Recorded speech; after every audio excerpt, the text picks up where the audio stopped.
Si je vous dis Computex, est-ce que ça vous parle?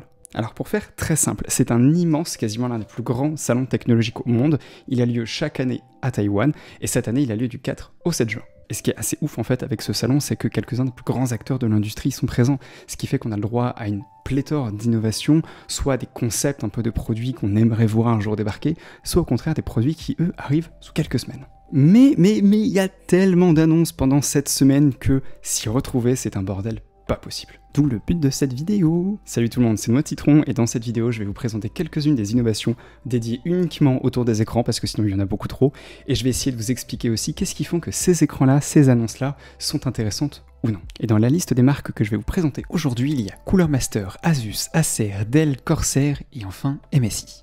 Bon, alors maintenant que cette intro est terminée, je vous propose tout de suite de commencer par Cooler Master. Cette année, Cooler Master a régalé au niveau des écrans. Commençons par le premier qui est aussi colossal que le Titan. Accrochez-vous bien, c'est le GP57ZS.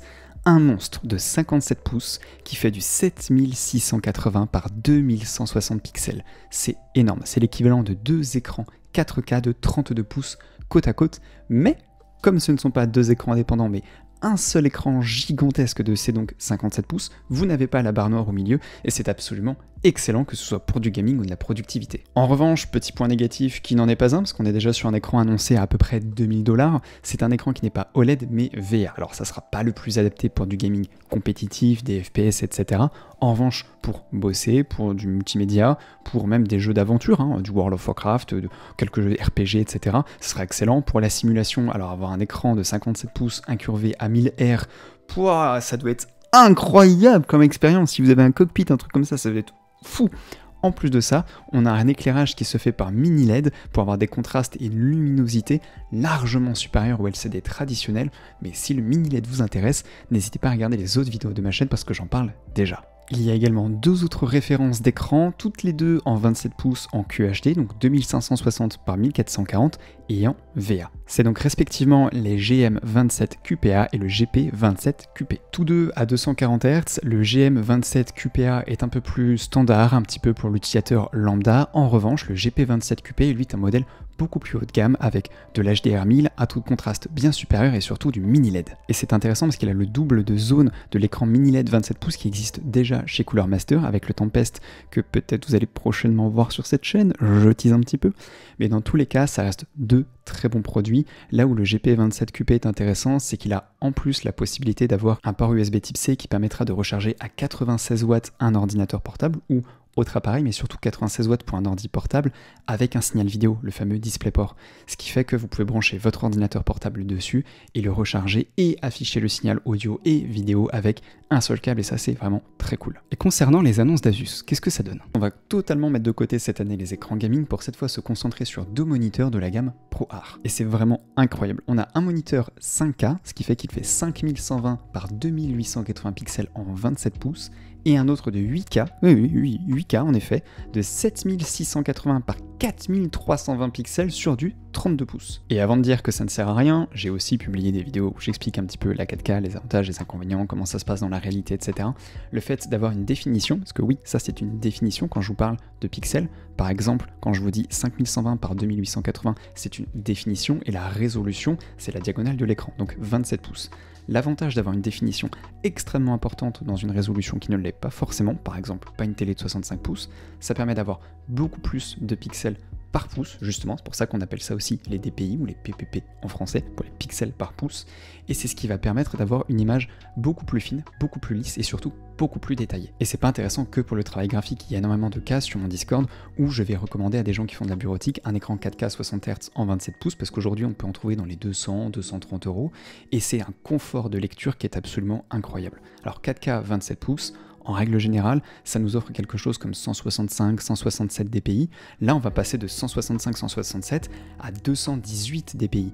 Et ça, 218 dpi pour un écran de 27 pouces, c'est exactement ce qu'il faut pour ne quasiment plus pouvoir discerner les pixels à l'œil nu, et c'est génial. Donc ce fameux écran 5K, c'est le PA27JCV. Bien entendu, comme il est conçu pour de la création, il va couvrir 99% du DCI-P3 avec une caractérisation en usine qui est absolument nickel. On aura un delta E inférieur à 1 et certifié et vérifié par Kalman, c'est hyper important. Si ça ne vous parle pas, si vous ne comprenez pas, c'est que vous n'êtes pas professionnel de l'image, donc c'est pas trop grave. Pour le commun des mortels, c'est juste que c'est ultra clean. L'écran proposera aussi un KVM, c'est ce qui permettra de gérer deux sources différentes, donc deux appareils différents avec le même clavier et la même souris, et ça c'est très cool. Et enfin au niveau de la connectique, on aura de l'HDMI, du DisplayPort, et là encore de l'USB Type C 96 watts avec une option DisplayPort, comme pour le Cooler Master juste avant. Un seul câble permettra d'envoyer 96 watts ainsi que l'audio et la vidéo. Pour le gros moniteur, le fameux 8K, c'est donc le PA32KCX. Cette fois ça va, les noms sont pas ultra compliqués même si c'est un peu obscur dans la définition. C'est donc un écran 8K de 32 pouces qui a une fiche technique lui aussi excellente. Pour celui-ci, on passe à du 275 pixels par pouce, c'est énorme. Juste pour vous donner un ordre d'idée, hein, un écran habituel, on est plutôt à 108, 110. Donc on a plus du double, largement plus du double de pixels à l'écran, ce qui fait que l'image est d'une finesse absolument incroyable. On est sur une dalle IPS qui va afficher plus d'1 milliard de couleurs dans un vrai 10 bits et pas un 8 bits avec du FRC, et elle est également capable de couvrir 97% de l'espace colorimétrique des IP3. À côté de ça, on aura du mini LED, et c'est pas une mauvaise chose, surtout que là il y a 4032 zones, c'est considérable. On a beaucoup d'écrans un peu d'entrée de gamme qui vont être plutôt dans les 560 et quelques zones. Là, 4032 zones, ça va permettre de grandement limiter les effets de blooming, mais surtout, contrairement à un écran OLED, ça va permettre de monter à 1000 voire 1200 candela au mètre carré au niveau de la luminosité ou de l'HDR, et c'est excellent. Pour rappel, les dalles OLED en règle générale sont 2 à 4 fois moins lumineuses qu'un écran mini LED. Et enfin, un dernier point qui fait que cet écran est particulièrement intéressant pour les créateurs d'images, ce ProArt, il intègre une sonde de caractérisation afin de garder un écran qui va se régler de manière automatique et c'est plutôt cool. Dans la liste des annonces vient ensuite Acer. Pour Acer, c'est simple, pas de création, que du gaming. On va donc commencer par le Predator X34 X5. Il a une dalle qu'on retrouve de plus en plus chez différents constructeurs, à savoir une dalle OLED en UWQHD, ce qui veut dire du 21/9 en 3440 par 1440 de 34 pouces, avec un rafraîchissement de 240 Hz, les classiques 0,01 millisecondes de temps de réponse, légèrement incurvé, 1800 Hz, c'est pas énorme, mais bon, c'est présent, de l'HDR400 True Black est capable de gérer 99% de l'espace colorimétrique DCI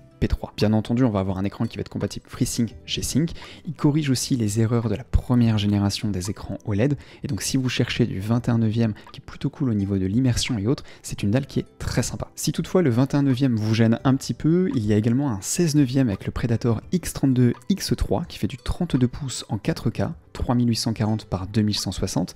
Là c'est une dalle LG. C'est un petit peu différent parce qu'il est capable de monter à 240 Hz, mais il a un mode qui lui permet de passer en Full HD, c'est-à-dire 1920 par 1080, attention accrochez-vous bien, à 480 Hz. Toutefois, des premiers tests indépendants ont montré que oui, on atteint bien les 480 Hz, mais l'image est pas hyper bien, enfin bref, il peut y avoir selon les exigences de chacun, selon les attentes de chacun, quelques petits points qui pourraient vous gêner. En revanche, selon les envies de chacun, encore une fois, si vous faites de l'ultra compétitif, ça vous fait une dalle OLED avec un temps de réponse à 0,01 millisecondes, 480 Hz, c'est juste incroyable. Enfin, on va avoir le X27U F3, alors attention, on réduit encore la taille, où cette fois on est sur un écran de 27 pouces en 2560 par 1440, donc du QHD, capable d'atteindre 480 Hz, et oui, c'est énorme, toujours en OLED, toujours FreeSync, G-Sync, avec exactement la même fiche technique, en soit HDR400 True Black et 99% du DCI P3. Donc on a là 3 moniteurs qui sont hyper intéressants. Je rappelle toutefois que Acer ne produit pas de dalles, donc ils peuvent se fournir auprès de Samsung ou auprès de LG Display, ce qui fait que ce sont des dalles qu'on va aussi retrouver chez d'autres constructeurs. Donc après, à vous d'adapter en fonction de vos préférences, en fonction de la connectique, s'il n'y a que du DisplayPort ou de l'HDMI 2.0, 2.1 ou de l'USB-C comme je vous ai précédemment parlé, parce que c'est au cas par cas et c'est selon vos besoins que le moniteur sera plus ou moins intéressant, et c'est aussi ce qui fait fluctuer son prix, s'il a de l'USB-C ou pas, de l'HDMI 2.1 ou pas, etc. Et en parlant de prix, le petit X27U F3 sera à 1199 €, le X32 X3, donc le 16/9 32 pouces, sera à 1399 €, et le X34 X5 sera à 1399 € pour le 21/9. Et je vous propose maintenant de continuer avec la marque Dell. Concernant cette marque, c'est un peu particulier parce que là encore, on sort du contexte graphique ou gaming et ça va être vraiment 4 moniteurs pensés pour le travail, la bureautique ou la consultation multimédia au quotidien. Ils sont d'ailleurs plutôt classiques, même si vous allez le voir, certains ont des petites options intéressantes. Et on va commencer tout de suite par l'Ultra Sharp 24, le U2424H. Lui, c'est le plus basique, environ 250 €, c'est un écran 24 pouces en 1080p, ce qui fait un DPI pas terrible. 1080p, déjà au-delà de 22 pouces, c'est limite pas terrible. Là, sur du 24, c'est pas fou. En revanche, on a une dalle IPS 100 Hz qui est plutôt pas mal, proprement réglée.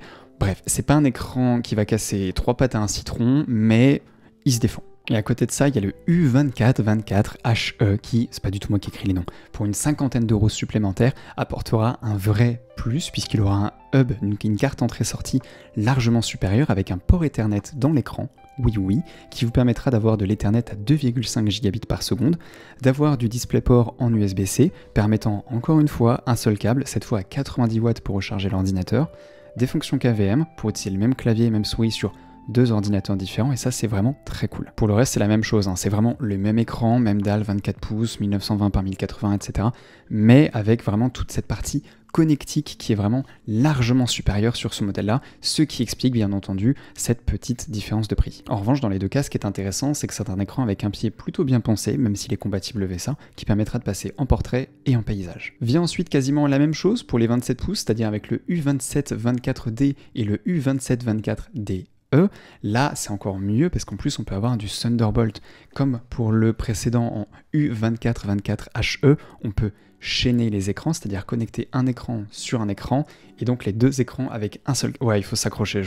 Donc, en fait, vous connectez les deux écrans ensemble, et ensuite, c'est un seul câble qui vous permettra de brancher à l'ordinateur. Si le U2724D ne vous le permet pas, puisque c'est comme pour le précédent, un écran standard, c'est la version un petit peu au-dessus, un petit peu plus cher, comptez 130 € de plus quand même, mais qui vous permettra d'avoir ce Thunderbolt et ses fonctionnalités supplémentaires, avec là aussi un port Ethernet 2,5 gigabits, etc. En revanche, cette gamme-là en 27 pouces est hyper intéressante parce qu'on n'est pas sur une dalle IPS classique, cette fois on est sur une dalle IPS Black, ce qui veut dire des taux de contraste 2 fois supérieurs à l'IPS traditionnel.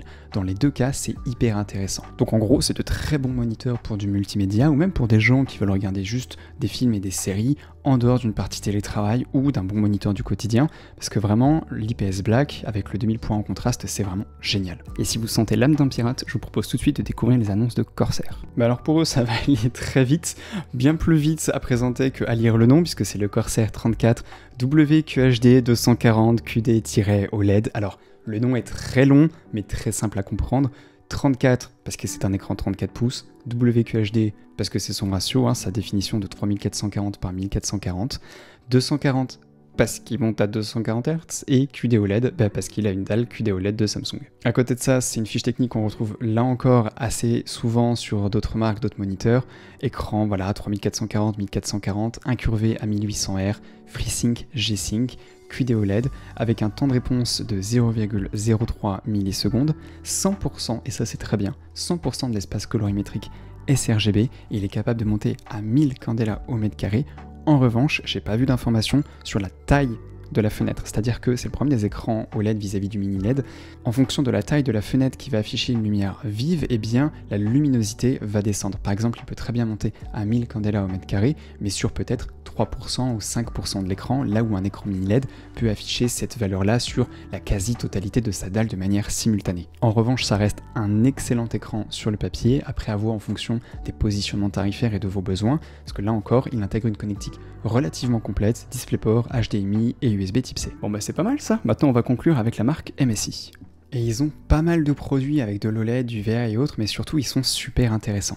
On va commencer avec le plus petit, le 271 QPX E2. Il est hyper intéressant parce qu'il est en OLED, capable de monter à 240 Hz en 27 pouces par 2560 par 1440, des certifs que vous commencez à connaître, HDR400 True Black, HDMI 2.1, DisplayPort 1.4, USB Type-C. Attention en revanche, cet USB Type-C n'est pas Power Delivery, donc on ne pourra pas recharger un ordinateur avec, parce qu'il est limité à 15 watts. Mais ce qui fait que cet écran est intéressant, c'est son positionnement tarifaire. On est là en présence d'un écran OLED de 27 pouces de dernière génération à, tenez-vous bien, 799 € TTC, ce qui est déjà hyper intéressant. C'est quasiment le prix auquel on trouve en promo les écrans de la première génération de l'année 2023, sauf que là, on a la nouvelle, et c'est le prix sans les promos. Il y a fort à parier qu'avec du Black Friday, des Prime Day, etc., on puisse trouver cet écran dans les 680, 720 € par exemple. Et alors là, c'est imbattable, il va écraser énormément d'écrans LCD. Viendra ensuite quasiment la même chose, mais cette fois pas en 27, en 34, avec le 34.1 CQPX, où c'est un écran au format 21/9, tout pareil sinon. certif, HDR400, HDMI 2.1, DisplayPort 1.4, USB type C, sauf que cette fois l'USB type C ne va pas à 15 mais à 98 watts, donc là c'est vraiment très cool pour recharger un ordinateur portable, 2 ports USB type A et une prise casque. Comme il est un peu plus grand, forcément il est un petit peu plus cher, comptez 100 € de plus pour 899 € TTC, hors promo, etc. Mais là encore 899 € c'est ultra rentable. Vient ensuite le MAG 321 UP qui est un écran QD OLED, là encore vous connaissez la chanson, 32 pouces, 4K, 165 Hz, 0,03 millisecondes en temps de réponse avec de l'HDR400, de l'HDMI 2.1, du DisplayPort 1.4, mais cette fois il a un port USB type C qui recharge lui à 15 watts. Il faut vraiment faire attention avec ça si jamais c'est quelque chose qui est important pour vous. Celui-ci sera présenté à 1099 € TTC. Et vient ensuite le modèle le plus, je vais pas dire le plus intéressant, mais celui qui m'a le plus fait lever un sourcil à la manière de Tilk, le MPG 321 CUPF. Alors là on va quitter l'OLED et justement on va retourner sur un écran de type VA. Mais il n'est pas moins intéressant pour autant parce que là c'est un écran de 32 pouces qui affiche nativement une définition 4K de 3840 par 2160, mais il a la faculté de pouvoir passer en Full HD en 1920 par 1080 et donc de 160 Hz en 4K à 320 Hz en Full HD. Alors j'attends de voir des tests indépendants ou des tests que je pourrais faire moi-même si jamais Cybertech par exemple m'en envoie un jour. Je suis curieux vraiment de voir ce que ça peut donner, est-ce que c'est vraiment fluide, est-ce qu'il n'y a pas de déchirure dans l'image ou autre. En tout cas c'est intéressant de voir que d'autres types d'écrans proposent cette fonction. Ce qui est intéressant c'est qu'il est aussi incurvé à 1000 Hz, HDMI 2.1, DisplayPort 1.4, USB type C 15 watts, il devrait coûter environ, théorie, il n'y a rien de certifié, mais coûter environ 500 $. Je trouverais ça peu, mais d'un autre côté, c'est pas un écran OLED. Si je dis peu, c'est que c'est le premier écran à proposer cette double définition de 4K et Full HD en passant de 160 à 320 Hz, etc. Donc cette petite innovation matérielle, logicielle, firmware, enfin bref, cette petite innovation pourrait justifier un prix de vente un peu plus élevé qu'un écran classique VA 4K 32 pouces, mais à voir attendant la commercialisation tout public. Et enfin, on va avoir le MEG 321 URX, on retourne sur de l'OLED 32 pouces 4K, 240 Hz, sauf que cette fois il y a des petites fonctionnalités d'IA qui permettront d'afficher des informations à l'écran, gérer du RGB, etc. Il va aussi intégrer cette fonctionnalité de KVM, encore une fois ça veut dire même clavier, même souris pour deux appareils différents, pas intéressant pour tout le monde, mais qui peut être intéressant dans certains cas d'un point de vue productivité. Là aussi HDMI 2.1, maintenant grand classique, on retrouve quasiment partout, sauf qu'il fait aussi du DisplayPort 2.1, oui, et ça c'est intéressant, avec de l'USB type C qui fournira 98 watts de puissance, et deux ports USB 2.0 type A avec une prise jack. En revanche, il n'y a aucune info sur le tarif qui nous a été communiqué pour le moment. Bon ben voilà, n'hésitez pas d'ailleurs, parce que je sais qu'il y a à peu près 80% des gens qui regardent mes vidéos qui ne sont pas encore abonnés à ma chaîne. Pour les 20% restants, vous avez peut-être vu que le décor a un petit peu, plus qu'un petit peu, il a même carrément énormément changé. Donc n'hésitez pas à regarder mes autres vidéos pour les nouveaux, si vous voulez en apprendre plus sur les écrans, les normes, les connectiques, les machins, comment vous y retrouver. J'ai aussi un serveur Discord, celui que vous avez à l'écran, dans lequel je partage énormément d'informations et sur lequel je peux aussi, et surtout, c'est là que c'est intéressant, répondre à vos questions. Vous souhaitez acheter un écran, une carte mère, un machin, vous savez pas trop, vous êtes un peu noyé dans cette masse d'informations, qu'est-ce qu'il vous faut vraiment, est-ce que payer plus cher est vraiment utile ou pas? Bref, j'ai mis en place tout un système de tickets pour ouvrir une demande et qu'on puisse en discuter, s'échanger des liens, des photos, des avis, etc. Donc n'hésitez pas. Bon ben voilà, je pense qu'on a fait le tour. J'espère que ce nouveau décor vous plaît. J'ai aussi changé l'appareil photo que j'utilise habituellement pour filmer. Avant, je filmais avec mon vieux Fuji. Des fois, la caméra me faisait des trucs un peu bizarres. Enfin, j'avais un objectif un peu bas de gamme, donc il faisait des mises au point devant, derrière. C'est un peu chiant dans certaines vidéos. Donc j'utilise mon autre caméra. On va voir. Dites-moi si le rendu de l'image vous plaît un petit peu mieux, si le décor vous plaît, etc. Bref, n'hésitez pas. Il y a un espace commentaire qui est là pour ça. Et sur ce, moi je vous dis à très bientôt pour une prochaine vidéo. Salut tout le monde.